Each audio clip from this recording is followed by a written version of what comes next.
미국 당혹, 이걸로 F-22 격추했구나. 폴프 A-50에서 발견된 이거. 스피논 실전 적용 성공. 유럽 전역 충격. 다음 달 2일까지 호주 다윈 기지에서 진행되는 대규모 다국적 연합공중훈련 2024 피치블랙에는 필리핀 공군의 F-50 해지가 처음으로 참가하고 있다. F-50 해지는 한국항공우주산업, K.이 개발한 F-50을 필리핀의 요구 조건에 맞춰 제작한 국산 전투기다. F-50 해지의 이번 훈련 참가는 T-50 계열 항공기가 해외 전개해 다국적 연합훈련에 참가하는 첫 사례다. 미국 공군 F-22, 이탈리아 공군 F-35B, 프랑스 공군 라팔, 인도 공군 수-30Ki 등 16개국 공군의 최강 전투기가 참여하는 역대 최대 규모의 연합훈련에 우리 기술로 제작된 국산 전투기가 정식 데뷔한 것은 대한민국 항공산업 역사에 새로운 획을 그은 일로 평가받을 만한 일이다. 이처럼 KA가 개발한 다목적 전투기 F-50은 성능과 운용 효율성 등을 인정받으며 글로벌 시장 점유율을 높여가고 있다. 특히 KA는 F-50 단자형 개발을 통해 글로벌 시장에서 최대 500대 이상을 판매하고 시장 점유율 50% 이상 달성을 목표로 정했다. F-50은 KA가 미국 록히드 마틴사와 KX-2 사업을 통해 만든 초음속 훈련기인 T-50 골든 이글을 기반으로 2013년 개발했다. 현재 인도네시아, 필리핀, 태국, 말레이시아 등 동남아 주요 4개국 수출을 비롯해 폴란드 등 전 세계에 138대가 수출됐다. 23일 KA에 따르면 러시아-우크라이나 전쟁 등 급변하는 국제정세에 따라 국산 다목적 전투기 F-50 도입을 검토하는 국가들이 증가하고 있다. 현재 초음속 전투기 중 가장 저렴하다는 평가를 받는 F-50이지만 성능은 뛰어나 호평을 받고 있다. 유럽 시장에서 F-50은 뛰어난 기능성과 효율성을 입증하며 신뢰성을 높이고 있다. 다목적 전투기 F-50은 동일한 플랫폼으로 훈련과 전투가 가능해 평상시 훈련기로 운용하다가 유사시에는 전투기로 전환돼 임무 수행이 가능해 각국의 관심을 받고 있다. 폴란드에 수출될 F-50P는 S-레이더와 AIM-9X 공대공 미사일 등을 장착했다. 전투 임무와 전술 입문 훈련, 리프티에도 활용이 가능하다. 중동과 아프리카 지역 역시 많은 국가들이 국방전력 강화에 힘쓰고 노후 기종 교체 수요까지 맞물리면서 FA-50 대한 관심이 뜨겁다. 이와 함께 페루가 F-50 도입 협상에 속도를 내고 있다고 현지 언론을 통해 알려지기도 했다. 페루 공군은 F-50 총 20에서 24대를 도입할 예정으로 일부는 페루 현지에서 조립 생산하는 방안을 적극 검토 중이다. 실제 KA는 지난 3일 페루 리마에 위치한 공군 스포츠 컴플렉스에서 페루 국영 항공정비회사인 세만과 F-50 부품 공동 생산을 위한 업무 협약 MOU를 체결했다. 이번 F-50 부품 공동 생산 업무 협약을 체결하면서 F-50이 향후 페루 차세대 전투기 사업에서 유리한 고지를 선점한 것으로 관측된다. 이 같은 세계 각국 수출 실적과 관심을 바탕으로 KA는 F-50 미국 수출이라는 궁극적인 꿈을 꾸고 있다. KA는 미국 록히드 마틴사와 지난 20여 년간 글로벌 시장에서 공동 마케팅을 해왔고 그만큼 협력 체계가 탄탄하다. 고등훈련기 T-50이 미국에 진출하면 KA가 해외 다목적 전투기 시장에서 50% 이상의 시장 지배력을 갖게 될 것으로 예상된다. 280여 대 규모인 미 공군 전술훈련기 사업과 220대 도입 예정인 미 해군 고등훈련기 전술훈련기 사업이 대상이다. 미국 수출의 성공 시 서방 국가들을 중심으로 500대 규모의 시장과 기회가 개발 중인 배-50 단자형 시장에서 추가로 300대 등 총 1300대의 시장이 형성될 것으로 전망된다. 최근에는 성능 개량을 통해 세계 최고 수준의 다목적 공격기로 환골탈태하고 있다.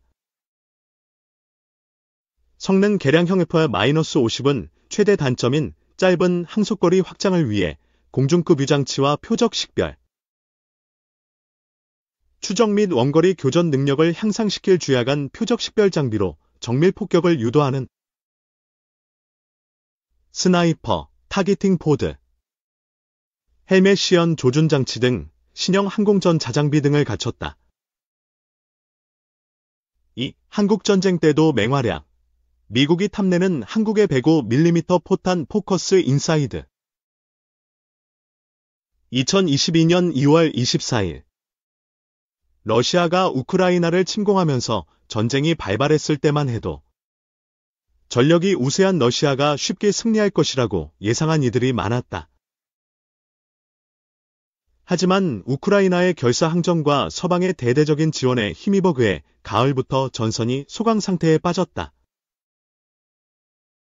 그렇게 팽팽한 대치 상태로 장기전으로 접어들자 전쟁 물자의 소비가 급속도로 늘어났다. 그 중에서도 포탄 부족은 양측 모두에게 커다란 고민거리가 되었다. 푸틴이 포탄 문제로 김정은에게 매달리는 모습은 전쟁 전이라면 상상하지 못한 장면이었다. 우크라이나의 상황은 더욱 나빠서 현재 포탄 사용량이 러시아의 20% 정도밖에 되지 않는다. 미국을 위시한 나토 회원국이 도움을 주고 있으나 이들도 냉전 종식 후 생산 능력이 감소한 상태여서 어려움이 많다. 그래서 서방 국가 중에서 상대적으로 포탄 보유량이 많고 생산도 원활히 이루어지는 우리나라를 바라보는 시선이 뜨겁다. 대한민국은 러시아와의 외교 관계를 고려해 미국이 자신들의 포탄을 우크라이나에 공유하면 우리가 미국의 재고를 채워주는 방식으로 155mm 포탄을 간접 지원했다. 그런데 지난 3월 26일 흥미로운 미국발 주장이 보도됐다. 한국이 340만 발을 보유하고 있어 여유가 있는 105mm 포탄을 위해 언급한 방식으로 미국을 통해 우크라이나에 공급하고 추후 미국이 155mm 포탄으로 상환하자는 내용이었다. 미국 정부의 공식 의견은 아니고 싱크탱크인 CIS 국제전략문제연구소 연구원의 주장일 뿐이어서 실현 가능성은 불투명하다. 그런데 거론된 105mm 포탄을 사용하는 M101, 과거 제식명 M2 계열 곡사포는 1940년부터 사용된 구형 무기다. 그래서 현재 운용 중인 나라가 많지 않고 포탄 생산량도 마찬가지다. 원래 우크라이나군이 운용하던 무기는 아니었으나 전쟁 발발 후 영국, 미국, 이탈리아로부터 100여 문을 지원받아 사용 중이다. 그런데 CIS의 주장대로 대량으로 105mm 포탄의 공급이 이루어지더라도 기대만큼 효과를 발휘할지는 미지수다. 일단 105mm 곡사포는 155mm 곡사포보다 사거리가 짧고 위력이 떨어진다.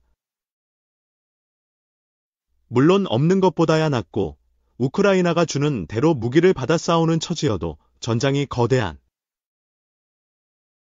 평원이어서 이왕이면 좀 더 안전한 먼 곳에서 사격할 수 있고 타격 효과도 큰 155mm 곡사포를 선호할 수밖에 없는 상황이기 때문이다.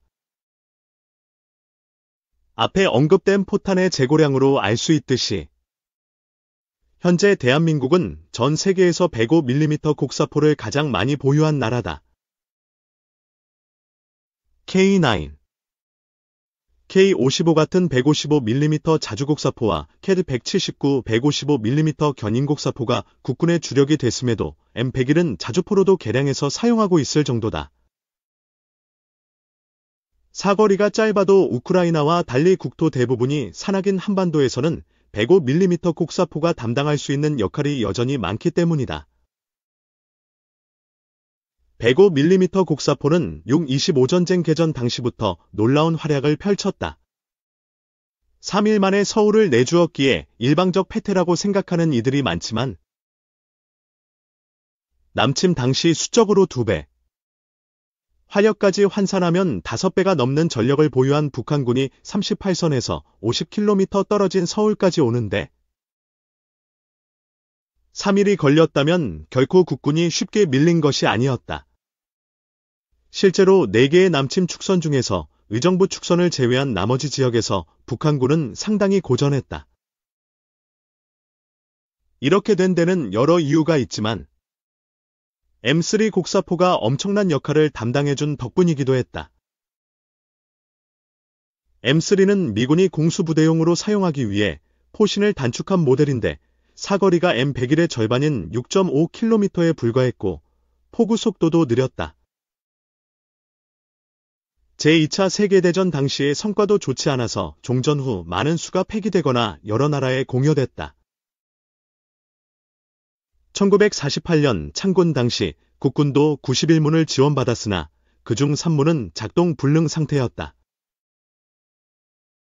하지만 당시 국군에게 M3는 가장 강력한 무기여서 38선을 지키는 전방 사단에 1개 대대씩 배치됐고 이들은 전쟁이 발발하자 신화를 썼다. 문산 축선. 옹진반도에서 북한군에게 출혈을 안겨주며 아군의 지연 후퇴를 성공적으로 엄호했고 의정부 축선에서는 직사로 적 전차를 저지하기도 했다. 동부전선에서는 이후 전쟁의 향방에 커다란 영향을 끼친 춘천대첩의 주역이었고 강릉에서는 적의 남진을 이틀이나 저지시키는 데 앞장섰다. 이후 유엔군이 참전하면서 M3는 M101로 대체되었다. 그렇게 M3로 역사를 시작한 대한민국 포병은 어느덧 서방세계 최강의 전력으로 성장했다. 그러는 동안 오랫동안 중요한 역할을 담당한 105mm 곡사포는 자연스럽게 2성급 전력으로 지위가 낮아졌는데 처음 언급처럼 최근 새삼스럽게 다시 주목받기 시작했다. 이런 세옹지마를 보면 무기의 폐기나 도태는 최대한 신중하게 진행해야 할 것 같다. 우리나라 같은 안보 환경이라면 더욱 그렇다.